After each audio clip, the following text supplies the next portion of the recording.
Good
morning again, class. Good morning, Ma'am Rose. So once again, my name is Rose Alarica class. Please call me Ma'am Rose. Not allowed to shopping field for the initially. I'm looking forward to having fun and engage in learning experience with you today. Okay, did you enjoy our event today? Yes! So you will now take your thank you. So now, I have here on the board 3 sets of pictures. So what I want you to do is you will identify the different emotions present in each picture. So let's take a look at the first. Before that, let me ask you, are you all familiar with these characters? Yes!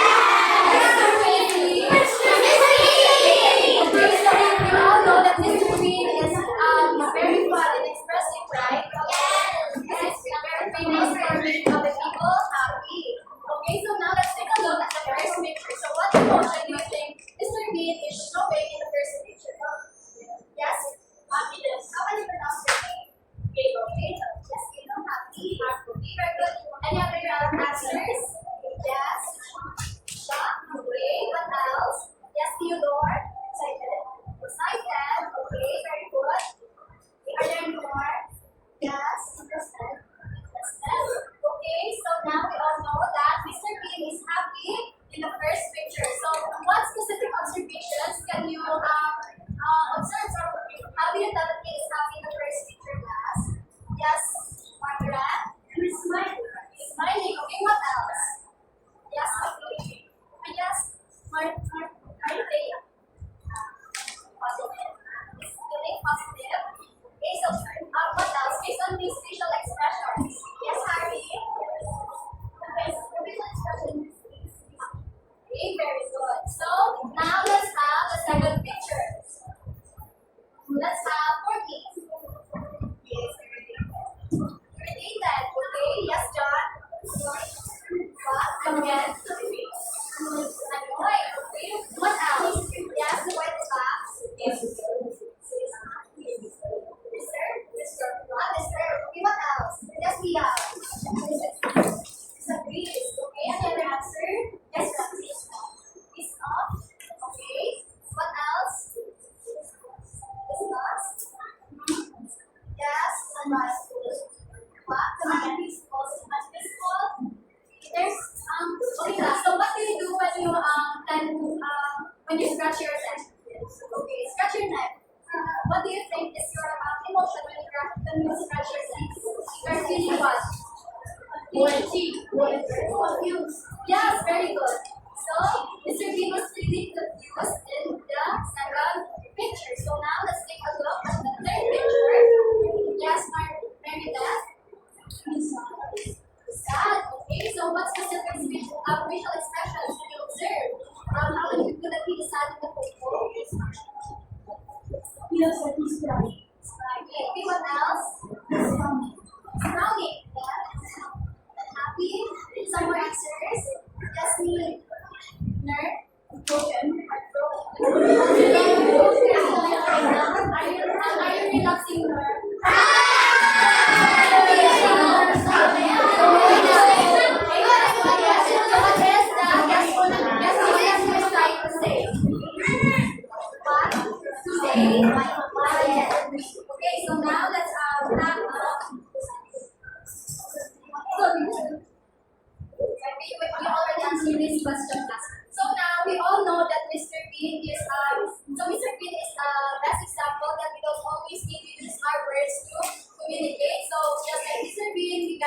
communicate and express our feelings through our actions, facial expressions, gestures, and today we are going to learn more about these actions or what we call as body non-verbal cues. Okay, again, class. Non-verbal cues. So now to dive deeper into our lesson, let us have an activity. So our activity is entitled Follow the Cue. So everyone, let us all read the directions together. Divide yourselves into 6 groups according to your ages. Each group will choose their leader. The group leaders will come to the front of the class, and when everyone is ready, leaders will take turns in popping their balloons one at a time. After popping, they will silently read the words or phrases like and acting out using only non-verbal cues, without speaking or mouthing the words. So the rest of the group members will carefully observe and try to guess what word is being portrayed. So are the mechanics in class? So raise your hands if you have any questions. Yes, no. Okay, so now that we are settled, let us now group ourselves in the 6. So this will be group 1, group 2, group 3, group 4, group 5, and group 6. So now I will give you class and 10 seconds to choose your leader. And your sliders now, you will be one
without mouthing or saying the words. So now, are you ready?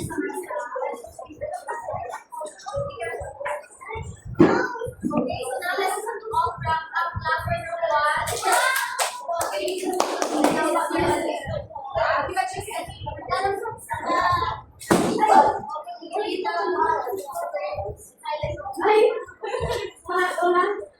And we now start. Okay, remember class that only the group leaders are allowed to guess the action, okay? Other groups, please, no coaching. Okay, please, leaders, okay, so,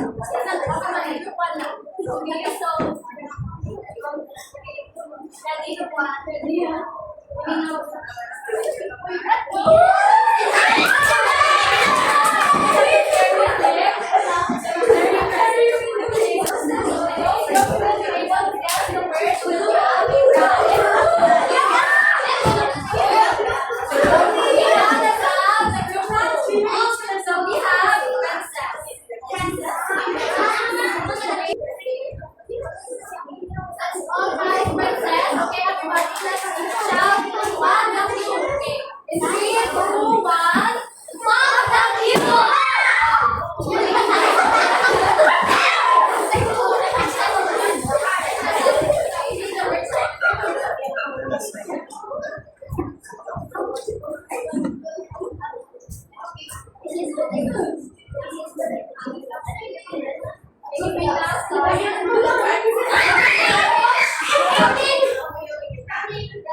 Now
Okay, so now let's have the group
Okay, so now let's have our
Without them actually speaking the words. Okay, so who wants to answer? Yes, Harry? Okay, very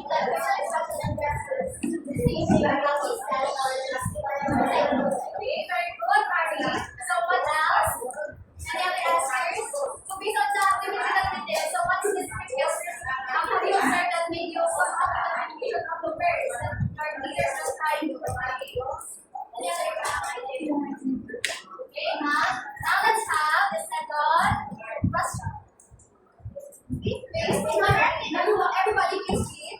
Based on our activity, which part of the body vibrates is the most expressive? Just see it go around. Very good, guys.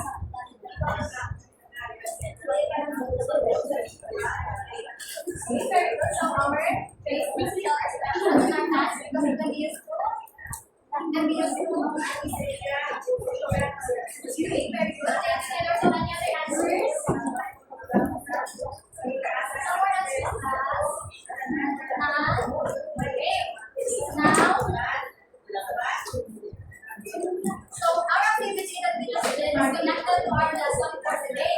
So now that we understood that we can communicate more than just using our words, let us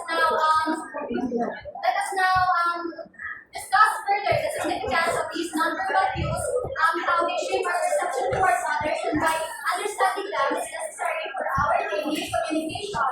So today we are going to take over three major types of nonverbal communication. So first, let's have facial expressions. So everybody, please read. Facial expressions. Facial expressions show our feelings through our eyes, smile, and facial muscles. Okay, thank you so much. So our facial expressions show our feelings through our eyes, mouth, and facial muscles. So you probably use this type of nonverbal cue every day without even realizing it. So that's our facial expressions are very important because it shows how we feel about something. So now, our faces are like emotional canvases. So a smile that convey warmth, while a frown is signal concern. So some other examples of these facial expressions is how we tend to raise our eyebrows when we are surprised, how we often scratch our heads when we are confused, how we bow when we are upset, how we often skip our tongue when we are feeling disgusted, and how we raise our eyebrows when we are in doubt. So aside from these examples, class, so can you think of any other expressions, facial expressions? Yes? First you. Samantha, okay? Next is okay. Angry. So what facial expressions do you make when you are angry? Okay. Yes. Okay, what else? Yes, okay. What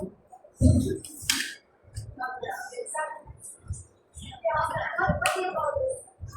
What do you call this? Emotion. Okay, what else? Yes, sir. What is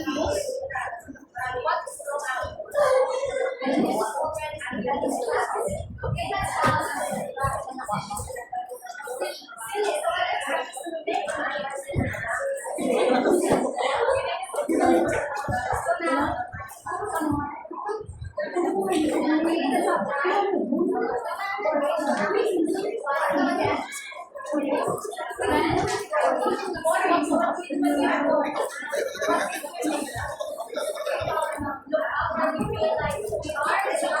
Okay, last, let's have Jessie. Excited. So what makes you feel excited? Okay. Last, remember that facial expressions only involve our facial muscles. Okay, last, let's have Jessie. Very good. Okay, last year.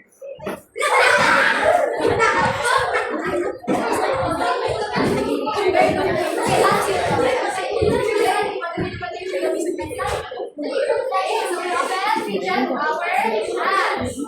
Last.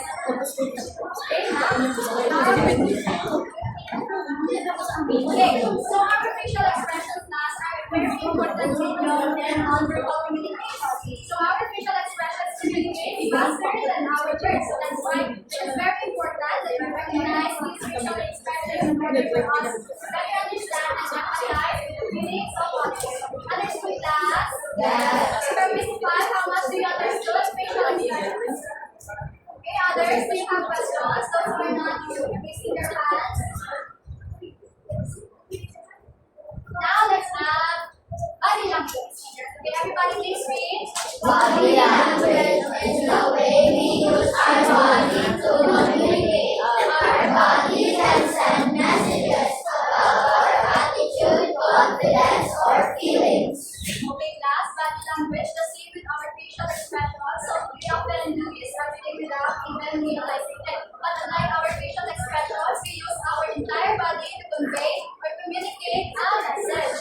So now we have body language such as an open arms, for example, where just a cross arm can indicate whether someone is open to the conversation or receiving defensive or closed up. So another examples of these body languages are standing straight. So what do you think? Does standing straight portray? For example, standing straight shows confidence and interest towards the person that you are facing. Now let's have slouching. So what do you think slouching shows? Yes, Theodore. Boredom.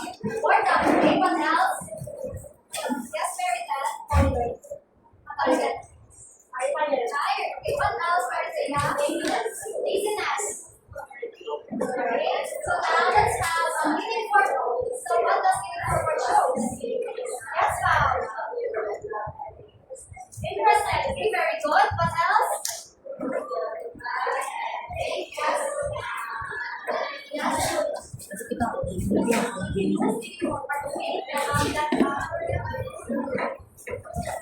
So now let's have looking at the yes, right.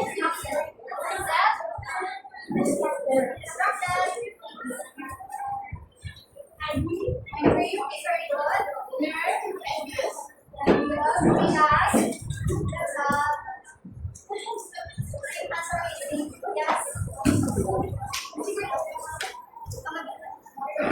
Not interested. Okay, very good. So leaning forward shows one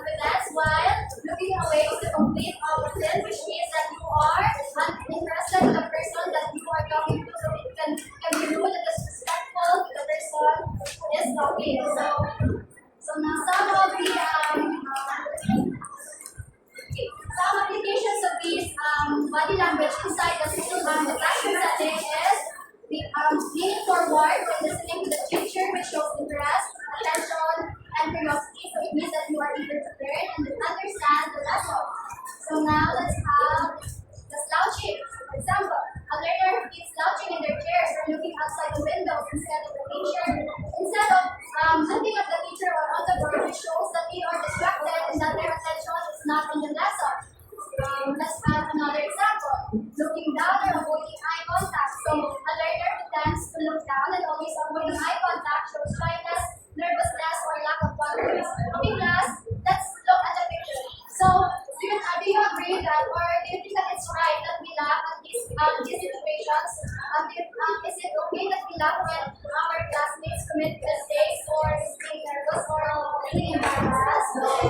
Of course, it is not right. So, it may cause them to lose their confidence and lessen their self-esteem. So that's why it is very important that we become mindful and become sensitive of our actions towards others because we will affect them in ways that we don't even understand or really. So it is very important that we pay attention to their body language in order for us to better navigate social situations effectively and respond to them in ways that will make everyone feel included and respected. So now, let's take this last example. During group work, so you see one of your classmates sitting quietly with their head down and not making eye contact. So by noticing your body language, you can tell they might be shy or uncomfortable. So instead of ignoring them, you can gently ask them, do you want to join or speak to them kindly. So, class, a good communicator does not only listen with their ears. So we also listen using our eyes and also with our hearts. So now let's have the last body language. So everybody please read gestures. Gestures are movements of our hands or bodies that help us express our ideas. Gestures make our message clearer and easier to understand. So we use our gestures as a form of backup in our communication. So it makes our communication easier and faster. Gestures can be universal in many ways. So let's have, for example, a thumbs up, which means a or a up, favorite. Make a low or goodbye, pointing, which helps us show an object or direction we're talking about. Raising a hand, which is a polite way to ask permission or share an answer.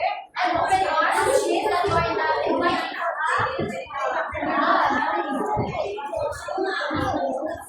So gestures can be very helpful in our daily conversations or communication, but it is important that we be mindful with our gestures. So first, gestures can be misunderstood, correct? Second, not all gestures are appropriate everywhere. Agree? Okay, so some gestures are completely normal and cool, but while it is completely normal and or inappropriate in formal settings, such as for example in schools, in public places, or in so many of your I give you some examples of gestures that are normal at first, while it is not appropriate to do in formal settings. Yes,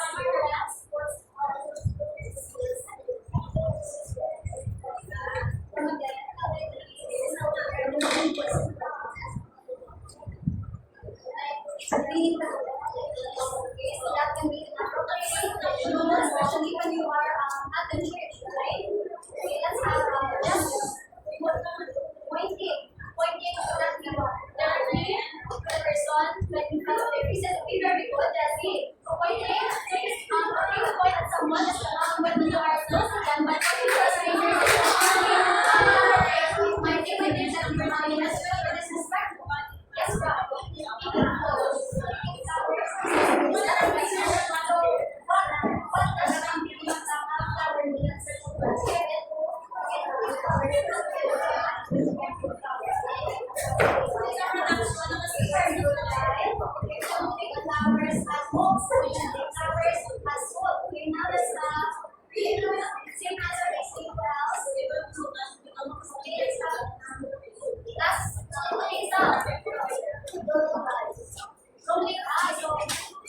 How can you say that it's so normal, but it's not?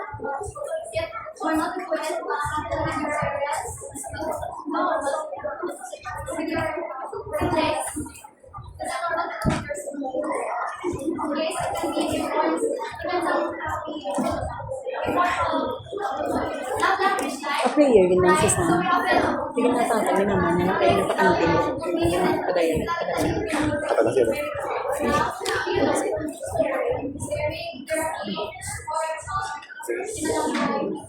Then, nagkado si Ma'am Regina. Nagkalipas na ako ng school sa probinsya. Uy, kasi, Sige pa dyan.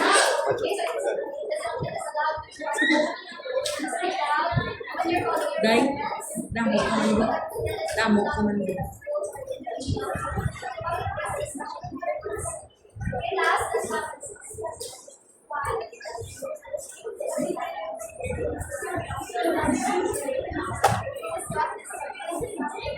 Sir Yul, mag-prayer, gina siya later.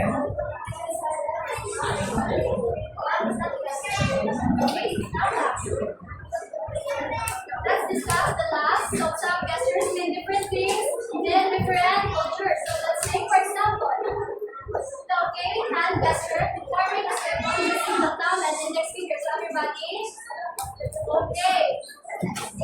So usually, it usually means okay for everything is good, right? But do you know that in other countries such as in Brazil, France, and Germany, the gesture is considered offensive and can mean you're zero or you're okay, now we use that our actions is louder than our words, so our facial expressions and language can affect how other people feel. So that's why it's very important that we become mindful and use positive, respectful, and mindful actions every day. Last one. Let's all give a round of applause to Ma'am Rose, everybody. Brendan, and proceed to your next class. I'll be asking the teachers to help Ma'am Rose speak. Everybody stand. Can you go back to your previous slide? Do all of this because it's very important. We'll do that for the sector. Your actions speak louder than words. That is positive, respectful, and mindful actions every day. We'll be careful for December. Okay. President, do your job. Okay? The rest, we get outside. Okay, good. Goodbye. Goodbye and thank you, teachers. The way I taught you. Goodbye, thank you, teachers. The president is not smiling again.